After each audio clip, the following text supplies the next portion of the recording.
En direct des studios de Togo Debout, nous vous souhaitons les bienvenus ce matin dans le journal de ce jour.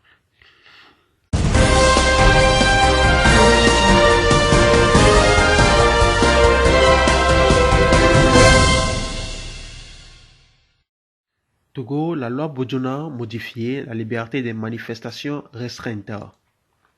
À l'approche de 2020, les partis Achadam dénoncent un plan du pouvoir dans le Togo politique.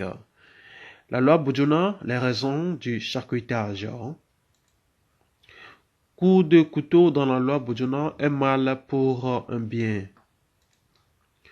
HCTE, Robert Dussé prologue la date d'inscription des électeurs. Les conséquences du boycott des législatives du 20 décembre 2018. Togo, Conseil des ministres du 7 août 2019. Voici le compte rendu. Togo, le PNP dénonce le harcèlement politico-militario-judiciaire dont sont victimes ses membres. Coup de couteau dans la loi Bodjona, un mal pour un bien. Le régime de Faure Gnassingbé restreint considérablement la liberté des manifestations publiques, obligeant involontairement ses contradicteurs à chercher d'autres moyens pour se faire attendre. Ce mercredi 7 août 2019, la loi Bodjona, du nom de l'ancien ministre de l'administration territoriale, de la décentralisation et des collectivités locales, a été édulcorée. Des dispositions liberticides y ont été introduites. Preuve que le pouvoir en place ne veut plus voir ses opposants manifester publiquement leur ras-le-bol ou dénoncer la mauvaise gouvernance, le népotisme, le clientélisme.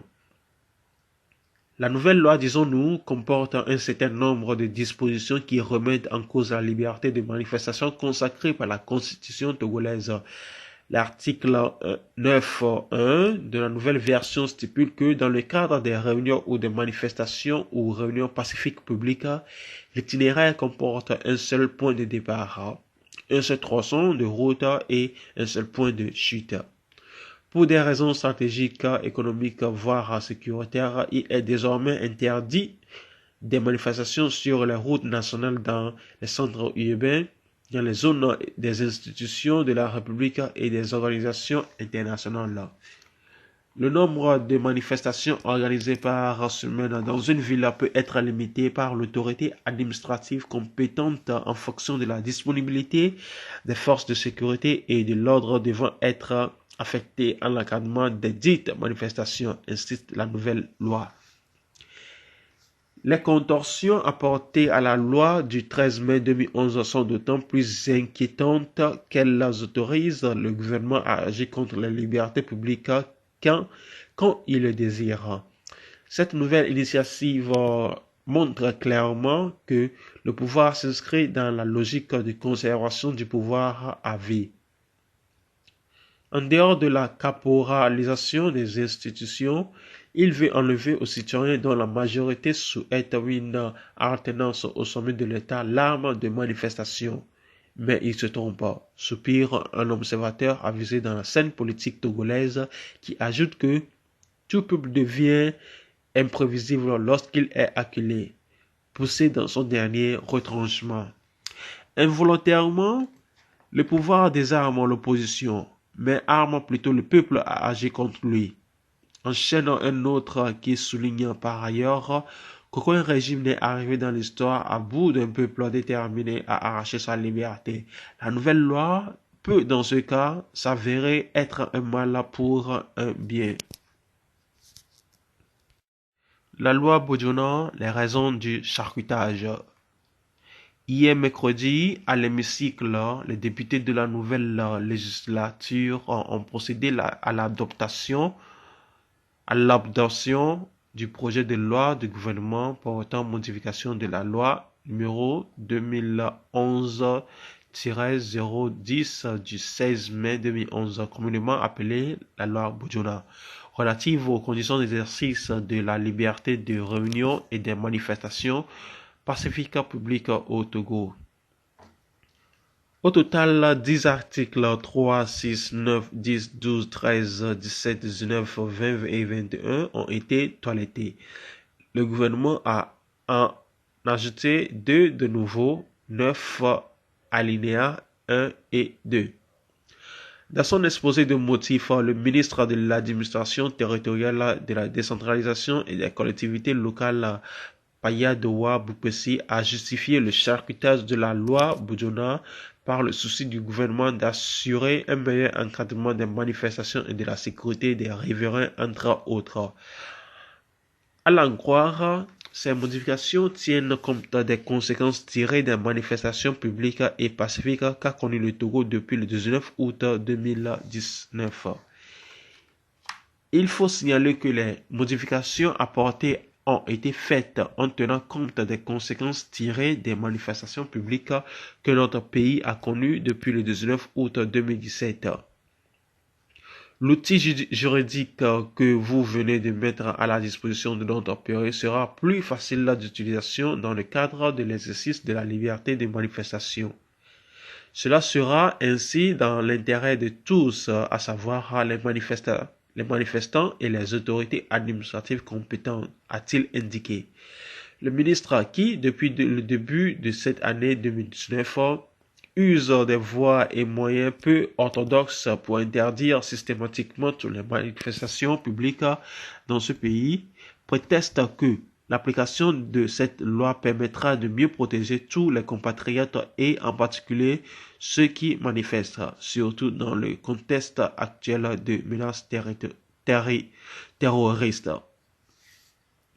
Il s'agit d'adapter cet instrument juridique à la loi du 16 mai 2011 au contexte nouveau marqué par les menaces terroristes dans la sous-région et aux portes de nos pays.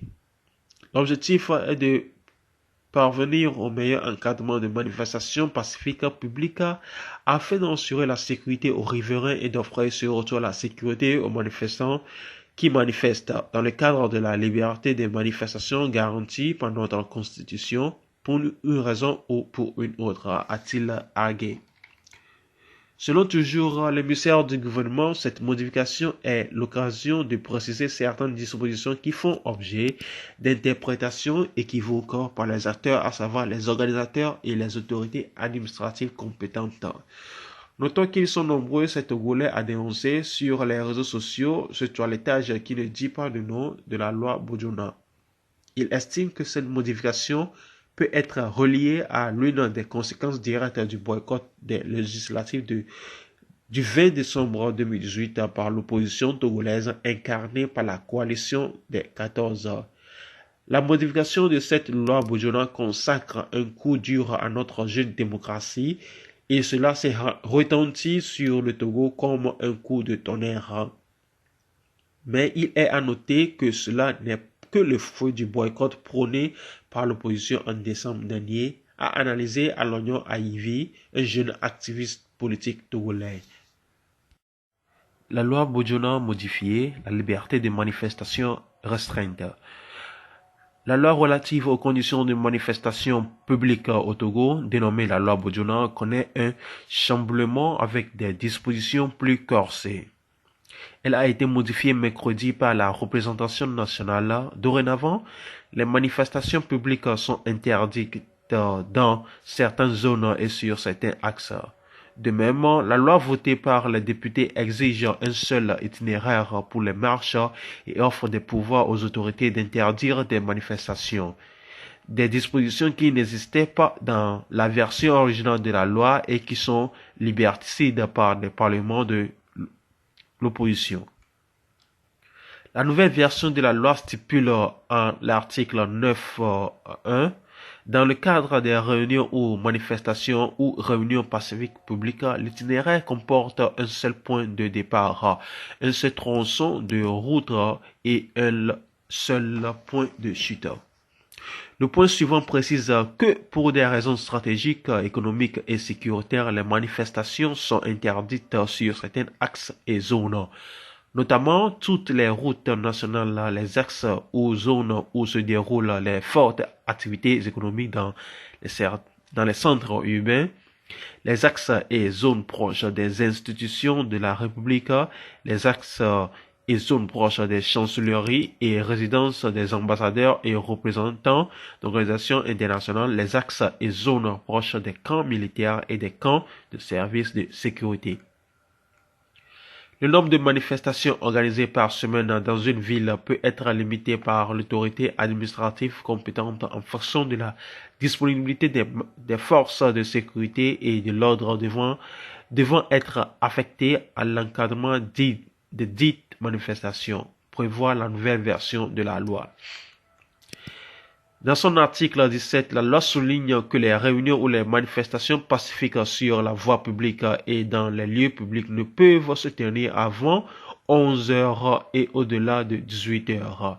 Contrairement, la loi Boudjouna votée le 13 mai 2011 disait que toute réunion ou manifestation pacifique sur la voie publique et dans les lieux publics est soumise à une déclaration préalable écrite au ministre chargé de l'administration territoriale pour les réunions ou manifestations à caractère national ou de portée internationale, au gouvernement ou au préfet territorial compétent dans les autres cas, au maire de la commune concernée, le cas échéant.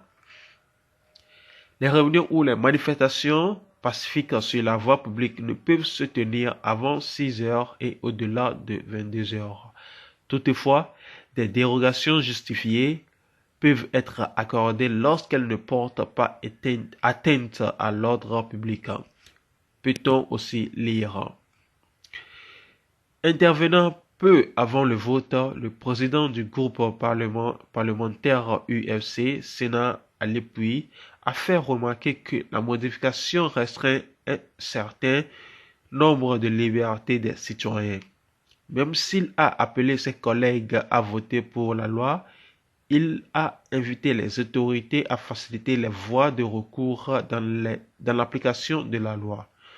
Même impression chez Jerry Tama, le responsable du groupe parlementaire Net PDP, a estimé que le gouvernement togolais agit contre les libertés publiques. Pour lui, la loi est liberticide. M. Tama explique que les citoyens, s'ils se sentent empêchés, peuvent être tentés d'agir hors de cadre légal, affirmant que cela constitue également une menace. La limitation du nombre de localités pour les manifestations en une journée, la limitation des zones, la restriction sur le nombre d'itinéraires possibles ainsi que le nombre de délais possibles pour l'organisation d'une manifestation dans une journée nous inquiète profondément, a-t-il fait savoir. Togo, le PNP dénonce le harcèlement politico-militaire judiciaire dont sont victimes de ses membres. Dans une note en date du 16 août, le secrétaire général du Parti national panafricain PNP, Dr Samakossi, accuse le pouvoir de vouloir faire disparaître le parti. En effet, ce dernier dénonce l'acharnement politico-militaro-judiciaire dont sont victimes les responsables militants et sympathisants du parti. Le parti de Tikpi Achadam condamne avec la dernière rigueur la persécution de l'État dont il est victime et invite le peuple togolais à rester debout. Lire l'intégralité de la note. Parti national panafricain PNP, déclaration contre la persécution d'État visant le PNP. Le Togo et le monde entier sont, encore une fois, témoins de la barbarie du régime qui use de la force brutale, de la violence gratuite et inouïe pour étouffer le peuple togolais dans sa quête pacifique et légitime de liberté, en vue de la première alternance politique au sommet de l'État. En effet, cela fait plusieurs mois que le Parti national panafricain PNP, parti politique légalement constitué, subit de façon permanente une persécution d'État de la part des forces de la gendarmerie nationale et de la police nationale, agissant aux ordres des préfets sous la responsabilité du ministre du tutelle, ministre de l'administration territoriale, de la décentralisation et des collectivités locales. La stratégie du pouvoir visant à faire disparaître le PNP du paysage politique togolais consiste à décapiter le parti, et a empêché par la violence ses activités, notamment les réunions hebdomadaires qu'il organise sur l'ensemble du territoire national. Dans cette logique, les responsables de nombreux militants et sympathisants du PNP sont arbitrairement détenus. Au total, le PNP compte à ce jour 39 détenus politiques arrêtés au cours des manifestations pacifiques et à domicile. Même libérés pour avoir purgé leur peine, plusieurs dizaines de militants de PNP sont assujettis à un contrôle judiciaire. En ce sens, ils sont tenus de présenter chaque mois au juge de Lomé, Sokodé et Kara. À chaque visite, le juge ne manque jamais de conseiller aux anciens détenus de quitter le PNP pour avoir la tranquillité et la paix. Dans la même logique, le siège national du PNP fut incendié nuitamment. Le siège du PNP à Sokodé fut vandalisé avant même la fin des travaux d'aménagement. Le maire de la commune de Thiévier utilisera la stratégie de taxe contre le siège du PNP dans la commune. Des menaces d'étouffement économique, d'arrestation et même de mort sont proférées contre les propriétaires immobiliers dès qu'ils engagent une discussion portant sur la cession gratuite ou la location de leur immeuble au Parti national panafricain. Cela se vérifie notamment à Dapaon, Sokodé, Kwalimé, Anié, Atakpamé, Kévé, Thiévé, Adidogomé, etc. Depuis plusieurs mois, de façon régulière, chaque week-end, la police nationale et les forces de la gendarmerie nationale, après des coups de fil faits de menaces de tout genre aux responsables locaux la veille, prennent d'assaut les réunions hebdomadaires organisées par le parti sur l'ensemble du territoire national. Une fois sur place, les forces de police et de la gendarmerie dispersent les citoyens avec une violence extrême en usant de gaz lacrymogènes. Elles cassent les chaises, les motos et emportent le matériel tel que les haut-parleurs. Il leur arrive aussi, comme à Logopé, un quartier de Lomé, d'emporter des motos. Cette violence d'État a encore atteint son paroxysme ces 2 derniers week-ends lorsque les forces de l'ordre et de sécurité lourdement armées ont envahi les lieux de réunion hebdomadaires du Parti national panafricain à Yelivo, Sokodé, Baratao, Dapaon, Kadambara, Dar Salam, un quartier de Lomé. Les dégâts matériels sont énormes. Les forces de l'ordre et de sécurité qui exécutent ces actes soutiennent toujours ce n'est pas de notre faute. L'ordre vient d'en haut. Le PNP tient à leur rappeler que des agents en service qui exécutent des ordres manifestement illégaux ne sont pas moins responsables que ceux qui donnent ces ordres. En clair, l'exécutant d'un ordre manifestement illégal est également responsable que l'auteur de cet ordre. Le Parti national panafricain proteste et condamne avec la dernière rigueur la persécution d'État dont il est victime à travers le harcèlement de ses responsables nationaux, ses responsables locaux, ses militants et ses sympathisants sur l'ensemble du territoire national. Le Parti national panafricain exige l'arrêt immédiat des violences des forces de police et de la gendarmerie contre les réunions hebdomadaires organisées par un parti politique légalement constitué pour la formation et l'information des citoyens. Un devoir constitutionnel de tout parti politique. Le PNP prend en témoin l'opinion nationale et internationale sur la volonté manifeste du régime cinquantenaire de s'opposer par tous les moyens à l'alternance et la démocratie au Togo, en s'attaquant de façon répétée et soutenue aux libertés fondamentales et aux droits de l'homme. Le PNP, tout en attirant l'attention de l'opinion sur le harcèlement politico-militario-judiciaire dont il est victime, réaffirme l'engagement de la détermination du peuple togolais à continuer la lutte pacifique pour l'alternance au sommet de l'État et la démocratie dans notre pays, le Togo. Le PNP invite le peuple togolais tout entier à rester toujours mobilisé afin de se débarrasser du régime de ces malheurs. Le 6 août 2019, le secrétaire général Dr Sama Kossi. À l'approche de 2020, le parti d'Achadam dénonce un plan du pouvoir. Le Parti national panafricain PNP de Tipi Achadam hausse de nouveau le ton. Il a dénoncé mardi un plan de disparition ourdi contre lui et qui consisterait à le décapiter et à l'empêcher. Par la violence, ses activités, notamment les réunions hebdomadaires qu'il organise sur l'ensemble du territoire national. Il exige l'arrêt de ces menaces et appelle le peuple togolais à la mobilisation. Dans un communiqué, le PNP indique depuis plusieurs mois de façon régulière, chaque week-end, la police nationale et les forces de la gendarmerie nationale, après des coups de fil faits de menaces de tout genre aux responsables locaux la veille, prennent d'assaut les réunions hebdomadaires organisées par le parti sur l'ensemble du territoire national. Une fois sur place, les forces de police et de la gendarmerie dispersent les citoyens avec une violence extrême en usant de gaz lacrymogène, cassent les chaises, les motos et emportent le matériel tel que les haut-parleurs. Il arrive aussi, comme à Logopé, un quartier de Lomé, d'emporter des motos. Cette violence d'État, poursuit-il, a encore atteint son paroxysme ces 2 derniers week-ends lorsque les forces de l'ordre et de sécurité lourdement armées ont envahi le lieu de réunion hebdomadaire du PNP à Yelivo, Sokode, Baratao, Daparon, Kanambara, Dar Salam, un quartier de Lomé. Les dégâts matériels sont énormes.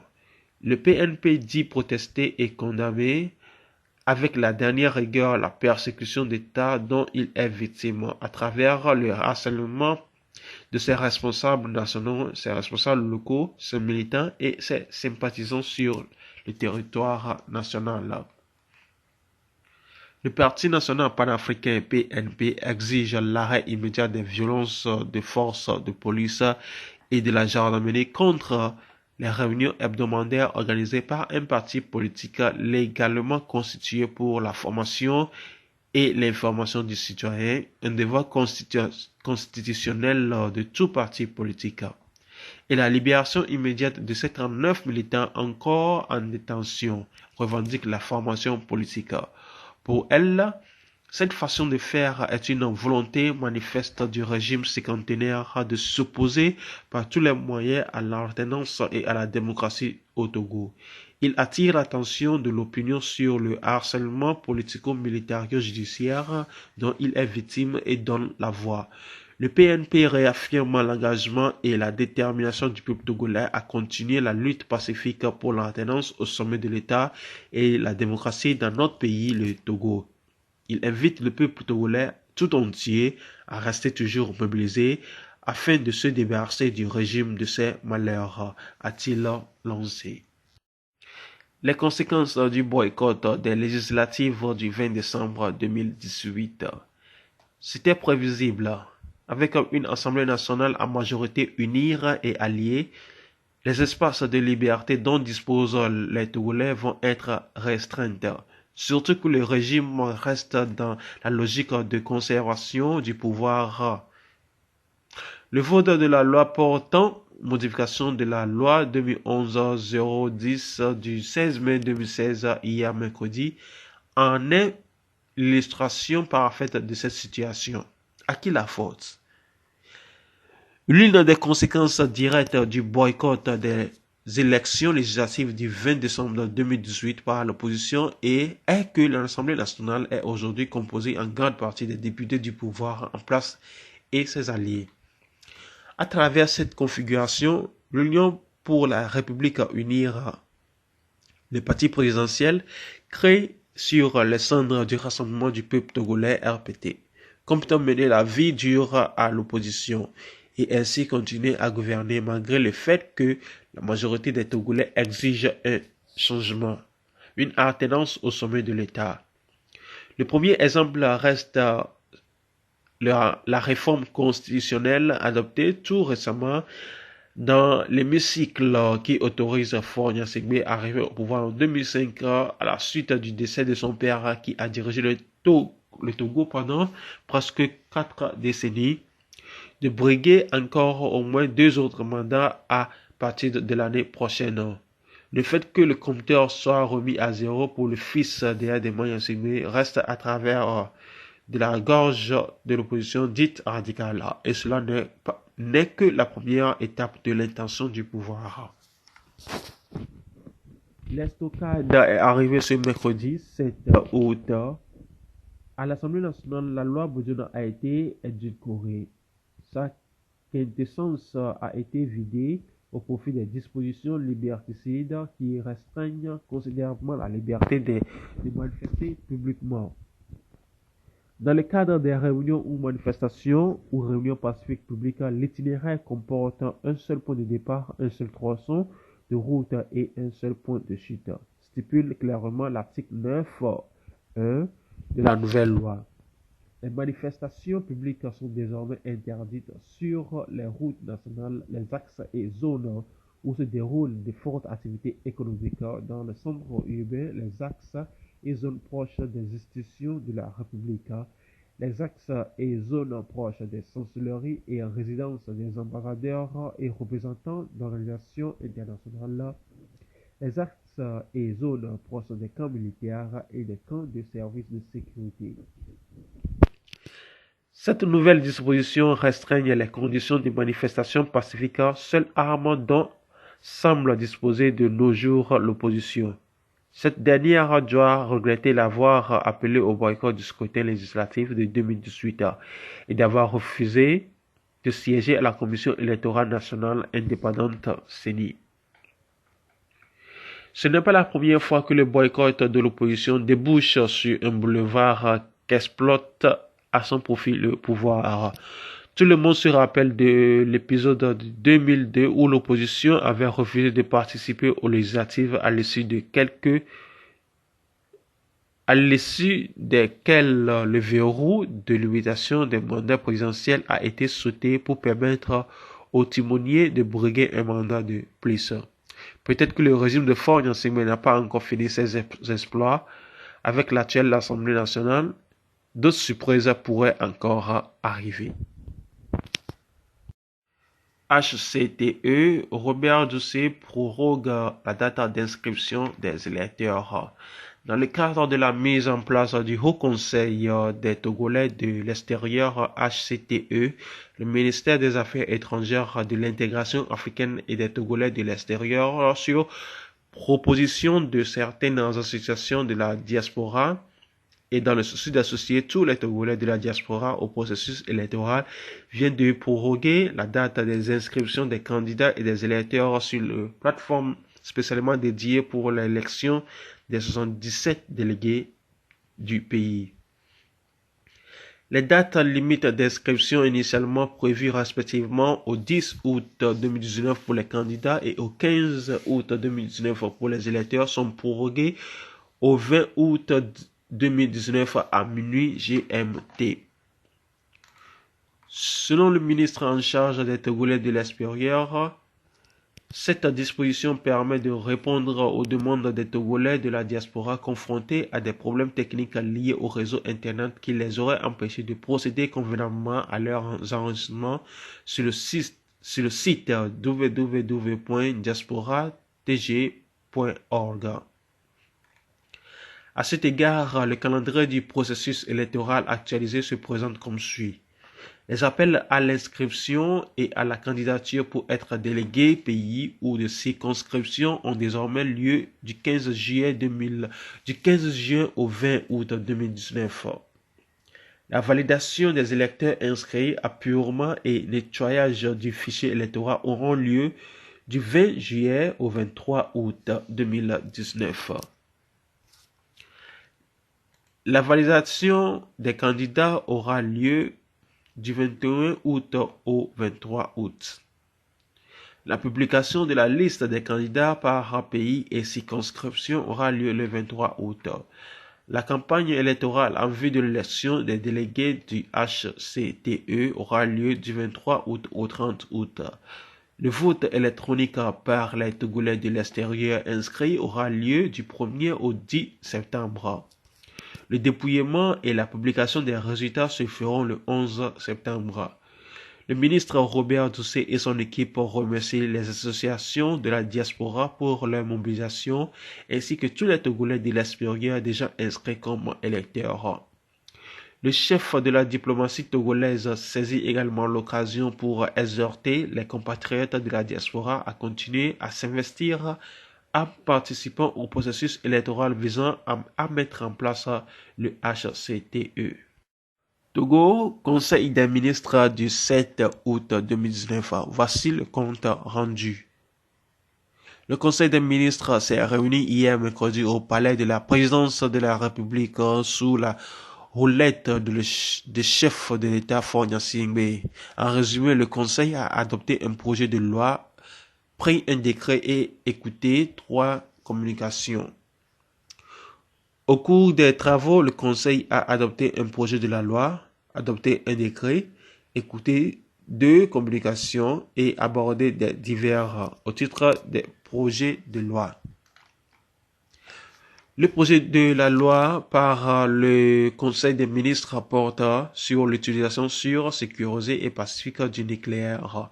Les applications de rayonnement ionisant procurent d'importants avantages dans de nombreux domaines, notamment la santé, dépistage et traitement des cancers, sécurité sanitaire des aliments, l'agriculture et l'élevage, accroissement de la productivité des terres, multiplication des variétés de terres fertiles, amélioration de la croissance, de la reproduction et de la résistance aux maladies du bétail, l'industrie civile et militaire et la recherche scientifique, physique nucléaire, chimie nucléaire.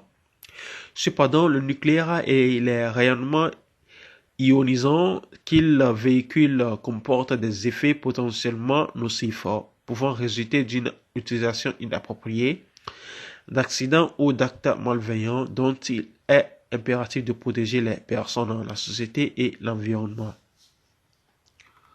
Aussi il est impérieux pour le Togo qui a adhéré à l'Agence internationale de l'énergie atomique le 30 novembre 2012 de se conformer aux recommandations de l'agence en se dotant d'un cadre juridique bien structuré qui lui permet de satisfaire les standards internationaux en matière de législation et de réglementation de l'utilisation sécurisée et sûre de nucléaire dans un but pacifique. Au titre des décrets, le décret adopté par le Conseil précise les aspects comptables et fiscaux des opérations du crédit BEL. L'analyse de l'environnement économique et financier de l'UEMOA montre que le marché du crédit en général et celui du crédit BEL en particulier est peu développé. Cette situation résulte de la conjonction de plusieurs facteurs dont l'absence d'un cadre juridique, comptable et fiscal adéquat qui régit cette activité financière. Pour pallier cette insuffisance, le Conseil des ministres de l'Union, lors de sa section tenue le 14 juin 2016, a adopté la loi uniforme relative au crédit BEL, laquelle loi le Togo a introduite dans son ordonnance juridique interne par la loi uniforme numéro 2019-004 du 17 juin 2019. Le présent décret, pris en application de l'article 56 de cette loi, règle les aspects comptables et fiscaux des opérations de crédit BEL. Au titre de communication, la première communication écoutée par le Conseil des ministres est présentée par le ministre des Droits de l'Homme et des Relations avec les institutions de la République. Elle est un compte rendu de la présentation du 3e rapport périodique sur la mise en œuvre de la Convention contre la torture et autres peines ou traitements cruels et inhumains dans le dégradant devant le Comité contre la torture lors de sa 67e session à Genève, Suisse, le 26 et 29 juillet 2019. Le rapport couvre la période 2012-2017 Il a relevé des efforts que le gouvernement a entrepris en matière de protection et de promotion des droits de l'homme depuis la présentation du deuxième rapport en 2012 et marqué sa volonté de poursuivre ses efforts pour le renforcement des droits de l'homme. Le gouvernement a également saisi l'occasion de désapprouver certaines manœuvres tendant à discréditer l'action et les réformes conduites par le gouvernement et d'apporter des preuves pour contester l'inexactitude de certaines allégations formulées. Le deuxième communiqué écouté par le Conseil est relatif au mécanisme de réponse immédiate aux crises et urgences au Togo. Elle est représentée par Madame la ministre de la Planification, du Développement et de la Coopération.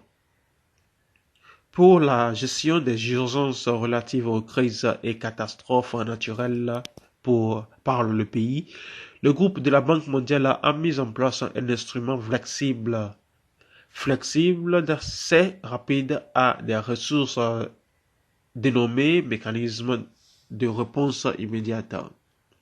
Le MRI est un appui aux pays éligibles à l'Association internationale du développement parallèlement au financement des projets en cours de mise en œuvre pour faire face aux crises qui surviendront. Ce mécanisme permet de bénéficier des ressources à hauteur de 5% du solde non décaissé des projets de contingence contenus dans le portefeuille de la Banque mondiale en cours pour planifier la riposte aux crises et atténuer les risques de catastrophes survenues. Une mission de la Banque mondiale a séjourné à Lomé du 29 avril autant pour moi, au 10 mai 2019 pour lancer la conception du manuel d'opérationnalisation et former les utilisateurs à travers des ateliers. Le gouvernement précisera l'organe de coordination qui aura pour mission, entre autres, de donner les orientations générales nécessaires pour la bonne exécution du mécanisme. La troisième communication écoutée par le Conseil porte sur la tenue du premier Forum économique Togo-Union européenne organisé à Lomé les 13 et 14 juin 2019 et placé sous le thème central « Bâtir des relations économiques durables et pérennes entre le Togo et l'Union européenne ». Le ministre du Commerce, de l'Industrie, du Développement du secteur privé et de la promotion de la consommation locale a fait connaître que tous les différents acteurs, notamment les autorités européennes, le secteur privé, les conférenciers, les participants, ont apprécié la réussite de ce forum qui a atteint et dépassé les objectifs fixés. En effet, le forum a réussi une forte mobilisation des ressources humaines. 1216 participants au lieu de 400 attendus, soit 408 participants étrangers venant de 54 pays, 752 participants locaux et 56 Togolais de la diaspora. 94 conférenciers et modérateurs de renommée nationale et internationale contre 70 attendus. Il en est également aussi ainsi des projets dont 140 ont été retenus pour près de 1769 807 318 euros, soit 1160 milliards 993 600 458 de francs CFA. Il est indéniable que ce succès obtenu n'a pu l'être que grâce au leadership visionnaire du président de la République qui s'est personnellement investi pour la présence effective des personnalités remarquables à ce forum et a tenu à remarquer de sa présence des travaux, démontrant une fois de plus son engagement à faire mobiliser les moyens nécessaires pour la réussite du PND. Le gouvernement a renouvelé son admiration pour le président de la République pour son impulsion et son implication personnelle dans la réussite du forum. Le gouvernement exprime sa reconnaissance à la délégation de l'Union européenne et à l'ensemble du secteur privé togolais pour les efforts de tout ordre consentis pour l'organisation et le bon déroulement des activités programmées. Au titre des divers, le Premier ministre a transmis les félicitations du président de la République aux membres du gouvernement pour le travail abattu pendant ces 6 mois d'exercice des fonctions et les a exhortés à cultiver la performance, le travail en synergie et la collégialité dans la recherche des réponses aux besoins des populations.